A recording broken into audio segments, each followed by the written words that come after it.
All right, everybody. I'm super happy to bring to you Omar Solomon today. I've known Omar for a long time, and I will give a brief rundown here. Like I told Omar, it's awkward to do like these long introductions, but he's a founder and CEO. Is that correct, Omar? You're a Correct. CEO Yep. of College Hunks Hauling Junk, and the thing with these guys, and the reason I love this company. For one, they've taken a very traditional business. This isn't like an app that you built overnight or anything like this. And they've done some incredible things with this company. They've been featured on Shark Tank. They were featured on Millionaire Matchmaker. I think Nick was on HGTV's House Hunters, right? Correct. I Yep. mean, you guys have been mentioned on Oprah. It's amazing what these guys have done, and I wanted to bring Omar on here and just get some insights into their thought process and how they go about things. Omar, thanks for jumping on. I know this was like, God, you and I have been trying to connect for weeks. It was my pleasure. I'm glad we were finally able to make it work. Yeah, it's cool. So let's just jump in, and I guess if you want to give me just a brief or elaborate, whatever, the background of College Hunks Hauling Junk, kind of how you guys got into the business, and then just kind of where you're at now. Yeah, absolutely. So 12 years ago, we were college students and back home for summer break in Washington, D.C. And like most college students home for summer break, we weren't doing anything. So my mom gave me an ultimatum. She said, you need to go out and do something this summer. You're not going to be sitting around playing video games for the entire summer. So I'd had kind of a slew of crappy jobs that most young people have, from like working at the mall to waiting tables and that sort of thing. I wanted to do something different. I wanted to kind of go into business for myself. My mom had a cargo van that she would use for deliveries at her furniture store. So I asked her if I could borrow the cargo van and do some odd jobs around the neighborhood, mainly hauling people's junk, so clearing out attics and basements. And she said, if it's going to get you out of the house and making money, then yeah, I have no problem with it. So the only thing we needed to do was to come up with a name. And I had a couple friends over, and we were sitting around the dinner table. And I wish I could say that alcohol wasn't involved in the naming, in the naming of the business. But after a couple beers, we started to get a little bit crazier with the kind of names we were coming up with. And the light bulb or lightning bolt, whatever you want to call it, hit me. And I said College Hunks Hauling Junk, and everyone started laughing. And then we all kind of looked at each other and say, hey, that's a pretty good name. We should try that. And so I put up flyers around the neighborhood that said College Hunks Hauling Junk, junk removal, moving, attic, basement, garage cleanouts. And 6 o'clock that night, my cell phone started ringing, and it didn't really stop ringing that summer. So that's what we did. For the entire summer, we were hauling junk out of this cargo van with no air conditioning. And it was really the most fun we'd ever had. It was the first time I really realized that I was an entrepreneur. I'd heard the word before, but I didn't really know what an entrepreneur was until I started kind of doing this and realizing, wow, it's awesome. And so I went back to school at the University of Miami, and I enrolled in an entrepreneurship class. And the professor made an announcement and said that there was a business plan contest that was open to the entire school. So I called my business partner now, Nick, and I said, hey, I'm thinking about entering a business plan for College Hunks. He kind of encouraged me, entered a business plan, and out of 150 entries, the College Hunks Hauling Junk business plan won first place, got a big $10,000 check. So that really kind of gave us the confidence that we had something, that we had a business that could be successful, and we moved back to Washington, D.C., and in June of 2005, we started the business full scale. We bought a truck, we got a website, pretty much invested all the money we had, and that was kind of how it all started. Wow, man, that's it's awesome. I always love. It's funny when you look back in life and you think, man, it was just like that one thing, and how in the world did we end up here? Yep. It's just, and you guys definitely have taken that ride. Now, I guess I want to get into some things about how you guys have, gained recognition in your marketing and things like that. But before I do that, I guess, building the type of business that you guys have is vastly different, from a lot of internet businesses, a lot of guys building apps, information marketing, things like that. So give me any situations as you guys were evolving as a company, did you run into any roadblocks where you just thought, man, we're not going to be able to overcome this? And then, how you guys actually got through it? Oh yeah, I mean our evolution is, even if I look back a year or two ago, it feels like a completely different company. So we're always evolving, and I mean, there's been a gazillion roadblocks, in the very beginning, from the fact that we didn't really know how to run a business. We'd never run a business before. We'd never managed people.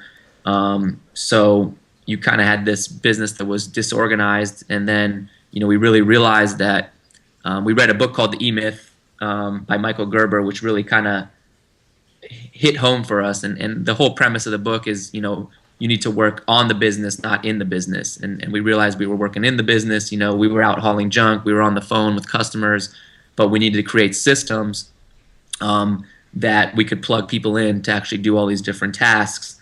And so we became, very focused on systemizing the business and making it so, if someone in Orlando or in Los Angeles or in Denver, bought a franchise, that we would have all the systems in place to allow them to do that. So that was a big evolution for us, and really helped us grow the franchising route. And then when the recession hit, business definitely slowed down, and that kind of forced us, or I guess you could say forced us to take up other services. So we launched moving services about 3 or 4 years ago, as an additional revenue stream.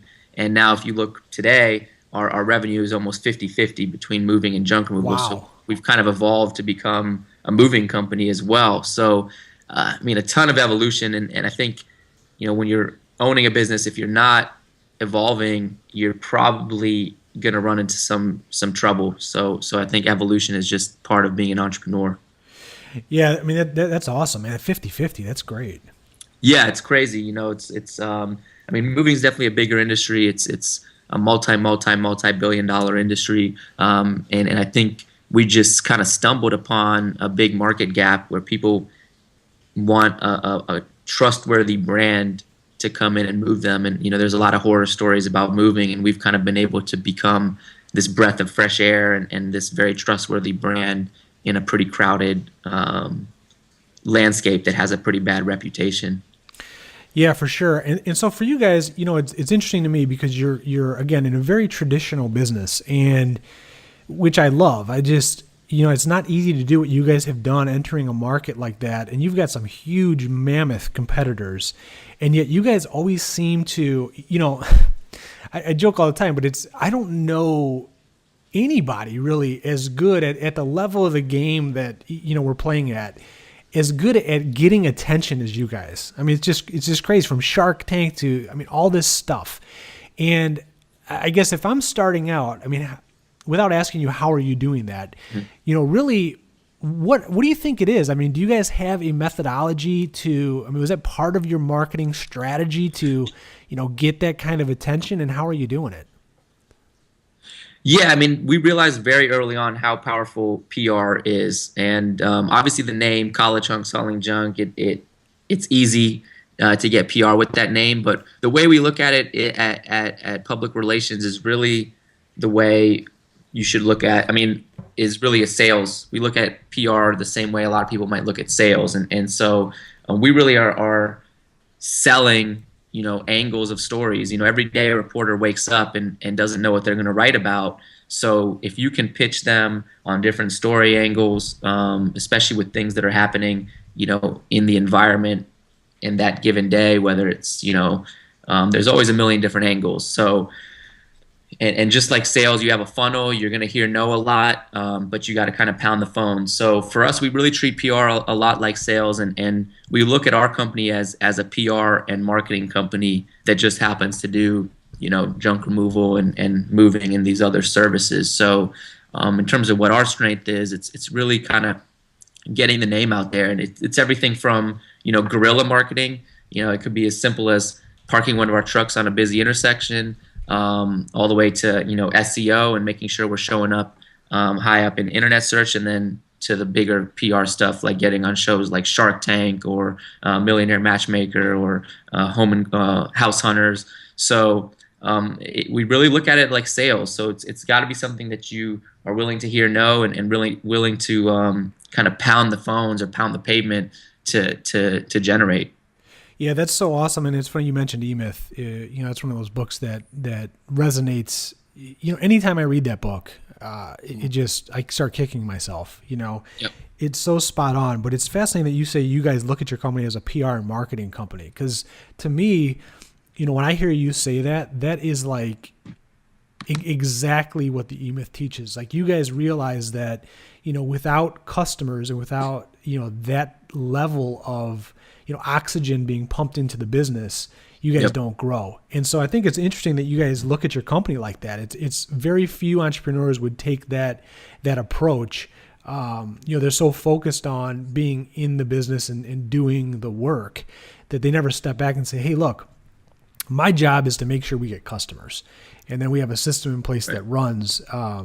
So kudos to you. I guess give me an example. When you say you think of it as sales, right? So do you guys have someone that is in charge of that? How often and how do you pitch like reporters?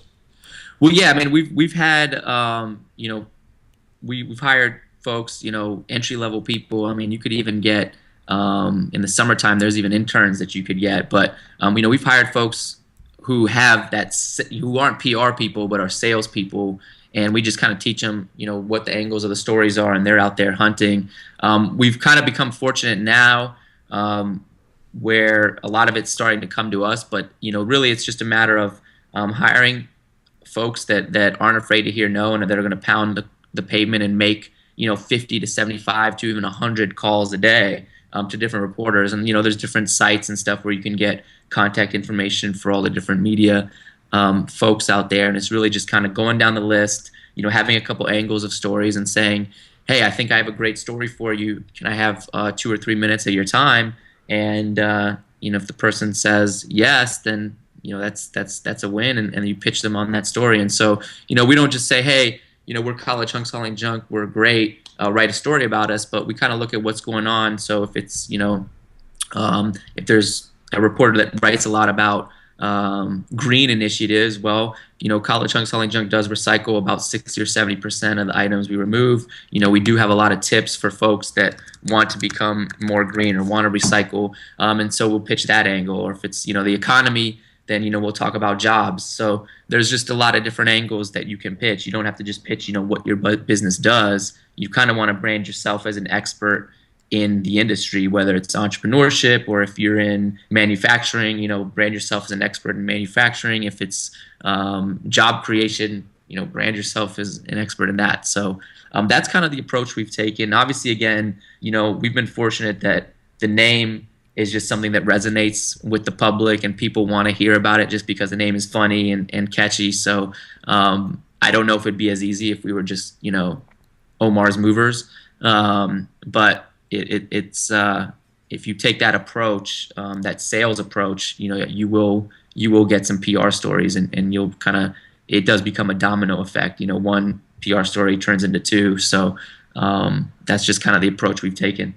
Yeah, that's cool. I mean, as a franchise, you guys run into unique challenges. I mean, drumming up business, you guys are remarkable at doing that and getting attention to the brand. It's another thing to actually deliver. And so when you're dealing with so many moving parts, and you've got people on other different ends of the country, and it needs to be this consistency. How do you guys maintain that consistency from the look to the the actions of the employees on the ground and the franchisees? I mean, yeah, great question. The when you're dealing with franchises, you're dealing with different personalities. So we have 55 franchises right now, and it's literally 55 different personalities, different backgrounds, different ages, and so it's always a challenge to be able to get everybody on the same page. I think the number one most important thing is the culture. So, we don't bring on franchise owners that don't fit with our culture. And, the other thing is making sure that everyone's kind of truly believes in the vision of the company and the purpose of the company, and lives those core values. So, that's the table stake. In terms of more technical things that we do, we have a call center that fields all the calls for all our franchise owners. So we're able to keep a great level of consistency by being the ones that are speaking to all the customers across the country. We have web-based scheduling software where we can log in and track their schedule, and then we have what we call franchise business consultants, but employees basically of the corporate office that travel around the country. They'll inspect the trucks. They'll take a look at the guys' uniforms. They'll go out on jobs with them to make sure that the employees are saying all the right things. But the more stuff that we can kind of bring in at the corporate office, whether it's the call center or doing customer surveys, quality assurance checks, that's very, very important when you're in a franchise system because, like you said, consistency is the key. When you walk into a McDonald's in Des Moines, Iowa, it's the same experience as in New York City. And we want that same level of experience for college hunks. If you use us in LA, it should be the same experience as it is here in Tampa. So it's kind of a very important piece of the franchising puzzle. Yeah, and it's fascinating to me because you guys have a unique mix of challenges being a franchise, but there's so many businesses, even one office outfits that I think consistency just does not play out, and they wonder why things aren't working. So, there's challenges there for a business, getting attention, right? And then those that actually do get the attention, it's maintaining that consistency.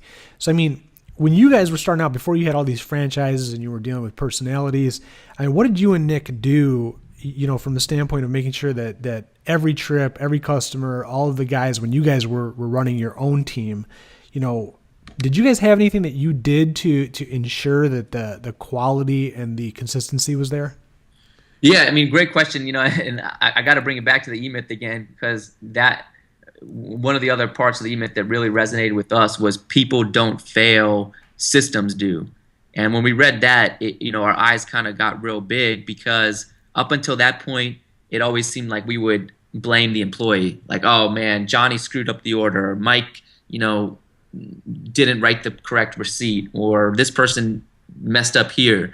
And we were always kind of pointing fingers at the employee. And when we read that, it really resonated with us because, if people don't fail, systems do, then it's really on us to create the systems to make it so Johnny doesn't screw up the order, or, they don't haul the jug incorrectly. So it really came down to getting hyper-focused with the systemization, having a manual for each position, even for positions that didn't necessarily exist, having a phone script for the sales associates, having a script for the truck captain when he shows up at the house, taking him through almost like a checkbox or a checklist, creating a captain's log. So at the end of the day, the truck team is filling it out, saying how many miles they drove, how many customers they saw, did they leave marketing material.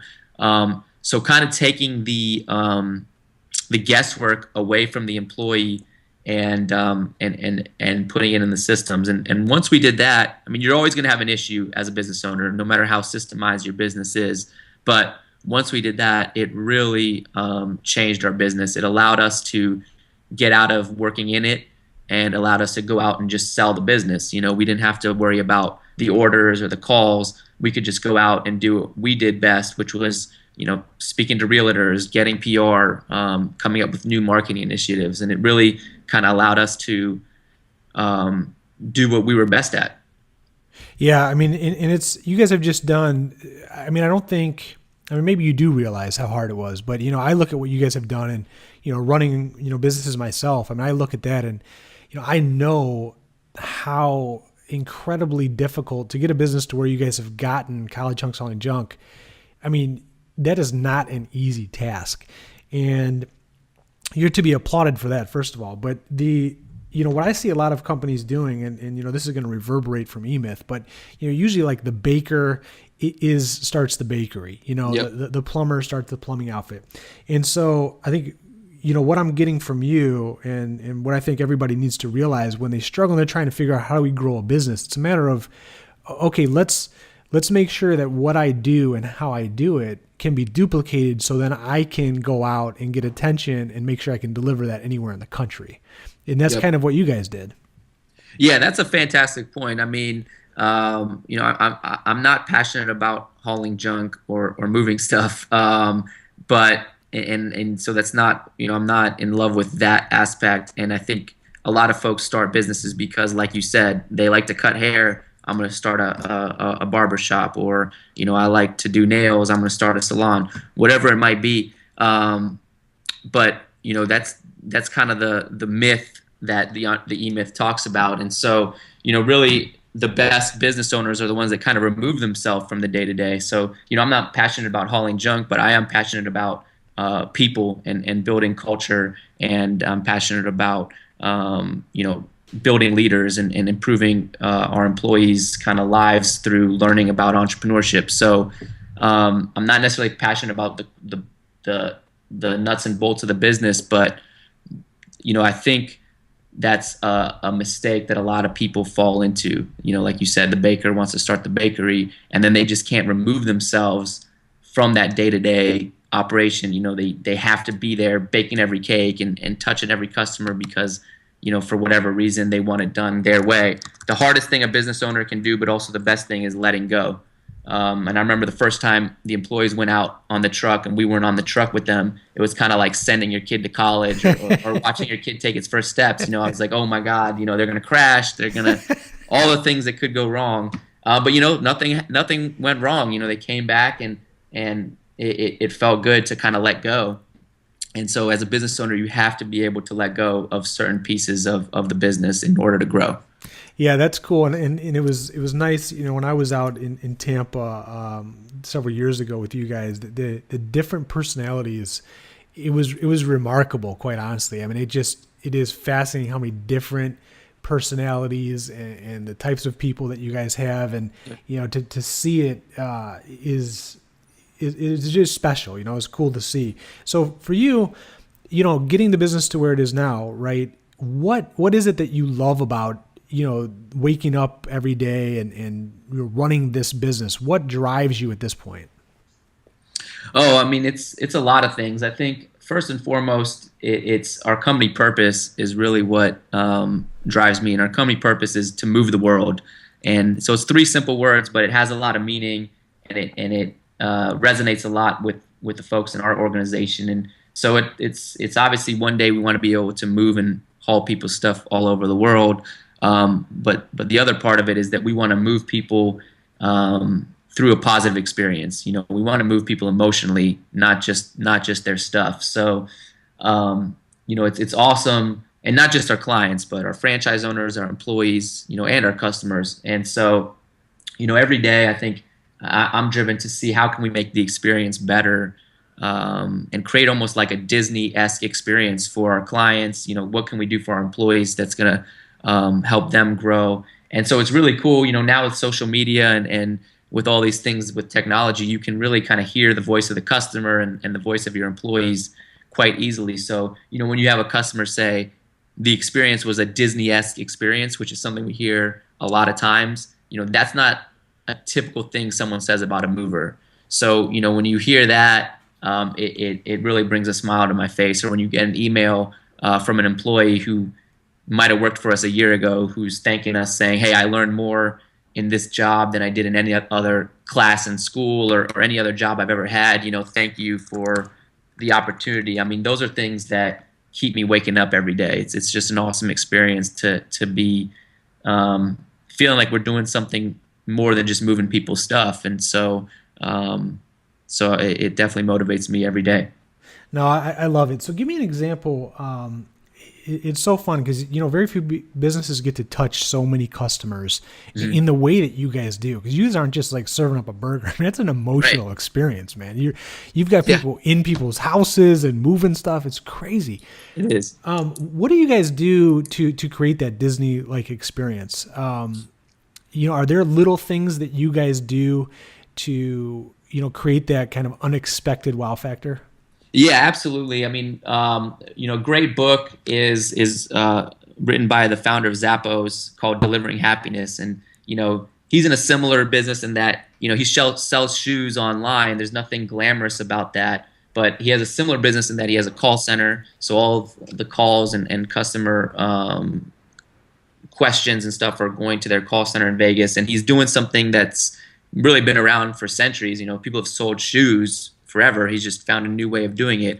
But his entire thing is, we're not in the business of selling shoes. We're in the business of delivering happiness. And so we've kind of taken a page from his book and brought that same approach to moving. So it could be something as simple as bringing Starbucks coffee to the folks that are moving in the morning before their move. Finding out what college they went to and bringing, a college pendant or something. To things that we do in the call center, where even if we don't service someone's location, and if his customer is kind of in a tough spot and they need a mover, we'll help them find someone, even if we don't service them. And so, we've had call center agents take 30 or 45-minute calls with people that we're not making any money off of, just to make sure that they find the right mover, that they don't hire someone that's going to hijack their stuff.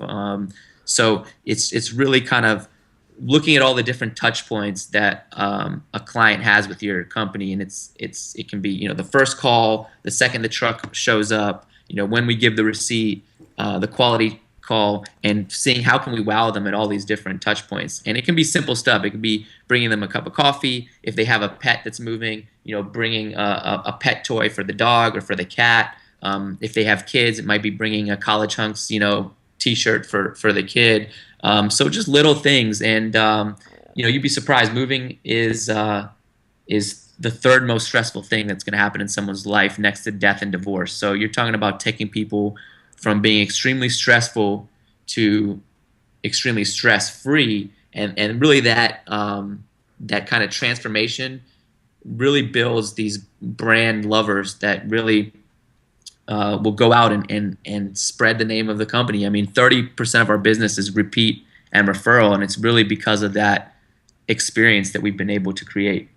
Yeah, and it still amazes me, I guess, just being an entrepreneur and talking to guys like you, how few businesses, do things to create a wow factor, because it really is pretty easy. I remember when, I was talking to, gosh, I'm going to butcher his name. It was a Steven Bianco. He's, Yep. Yeah, a guy out of New Jersey. And he's a franchisee of yours. And he was just talking about how they would, leave little gifts or cars or shirts and stuff for the kids. Like if there was kids.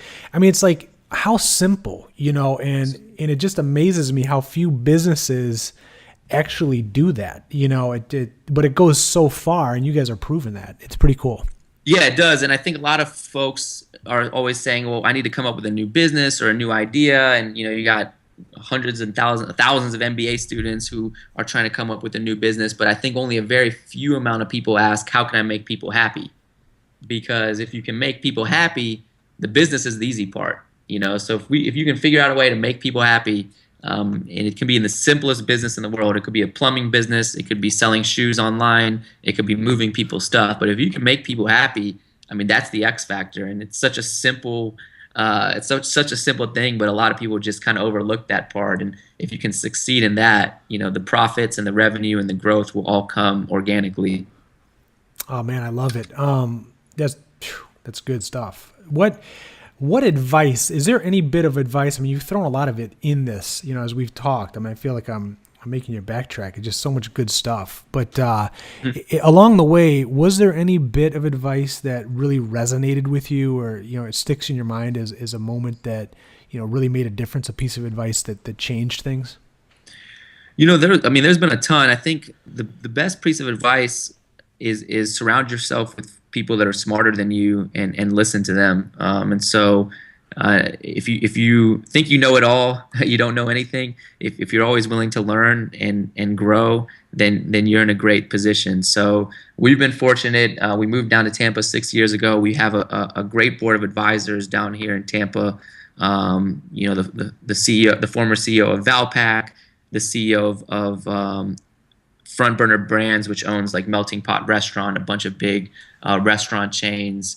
Kevin Harrington actually was on our board. He was one of the sharks on Shark Tank. So we've been very, very fortunate to surround ourselves with people that are way smarter than us, that have done or experienced a ton in the business world, and we're always kind of listening to them, reading the newest business books, because every day there's something new that you can learn. And so I think that's the most important part of being an entrepreneur is just that hunger or thirst for knowledge, and then using that in your business. And so if you can do that, I think you're in a good spot. I love it. So when you look back years from now, and I ask this to everybody, it's just how do you, I guess personally or professionally, how do you want to have people remember you? I mean, how do you want to leave your mark? Oh wow, that's a good question. I really hope that again, like you said, we're a business that touches a lot of people. We're doing hundreds and hundreds of jobs a day. We have hundreds and hundreds of employees across the country. So I hope that in that kind of business of having so many contact points with the community, that we can inspire folks in some way. Whether it's employees want to go out and start businesses, or customers that are inspired in some facet, and almost this kind of pay it forward mentality. So where people can just be inspired either by our story or by working for us, and kind of realizing that they're passionate about entrepreneurship. I didn't know what an entrepreneur was until I started hauling junk in the van 12 years ago. There have been a ton of employees that we've had now that didn't know what entrepreneurship was, but then after kind of getting behind the truck and learning the business and learning about sales and marketing, they realized, hey, I really do like this. So if we can inspire people, and we can hopefully make our mark in the greater country and world, then I would be a very happy person. That's awesome, man. Well, I'll tell you what, I'm grateful that you took the time to kind of share that with us. Man, I'm thankful to know you as a person, and just to see what you guys are doing as a company, and the evolution has just been really exciting. And I think a lot of people need to pay attention to what companies like you guys are doing, because it's rare that you get to kind of see a young company growing like you guys are, particularly in a traditional business, and doing the things that you're doing. It's just a lot of fun, and kudos to you guys, and just thanks a lot for sharing with us, man. Oh, I appreciate it, and you're doing a great thing by bringing this to everybody. So, thanks for having me on here, and hope to see you in Tampa sometime soon. Yeah, we'll do, Omar. I appreciate it, man. Go out there and move some junk. Yes, sir. All right, brother. I will talk to you soon. All right, take care. Bye bye. Hey, Omar, that was good, man. Cool. Yeah, that was really good. You've done this before. Yeah, I've done it a little bit. Yeah, but great questions. I always appreciate the kind of thoughtful questions that you asked. So it was I had a good time with it. Yeah, you guys really are doing some cool shit though. But wow, man, I didn't know you guys had that's quite a board.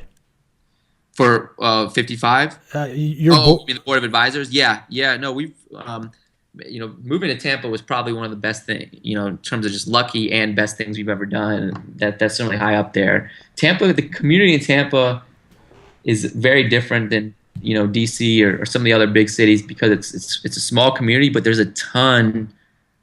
People don't realize how many large businesses there are, and more so like entrepreneurial type businesses. You got like the As Seen on TV folks. You got just big franchisor companies, and so it seems like people are just very open to helping entrepreneurs, especially young entrepreneurs. So these are folks that aren't getting paid to do it; they're just doing it out of their good graces. So it's I pinch myself every time I have a board meeting, because I walk in and it's like, whoa, these are folks that are taking time out of a very busy schedule to sit here with us, to talk about hauling junk. So.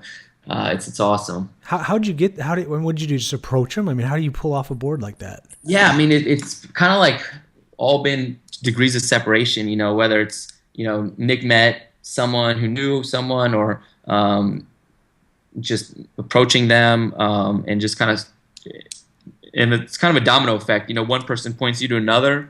So one of the coolest experiences was we got introduced to the founder of Hooters. And this was probably like 2 years ago. We were going through some brand questions where we we were thinking about, should we create a separate brand, or does the College Hunks brand maybe, turn away people, especially in moving? I think with hauling junk, it's great, it works, but people that are moving, it's a little bit of a higher skilled labor. Are they going to want a company called College Hunks to do it? And we were really having kind of like some second thoughts. And probably one of the coolest experiences was like sitting in the original Hooters, like the very first Hooters that started, with the founder of Hooters, and he's sitting there with like a napkin, writing down our name and asking us questions about the brand. And obviously they've got kind of a polarizing brand as well. And so he kind of was just like, you know what? I love the College Hunks thing. I think it's great. I don't think you should change it. If anyone doesn't like it, screw them. You can't make everyone happy. And he kind of gave us like that, extra vote of confidence about the brand. And it was just a cool experience. And like that, came out of, a second 2 degrees of separation introduction from someone on our board. So, Tampa's it's been a cool place to be. Wow. Can you mind if I share that story? Yeah, no problem. Cool, man.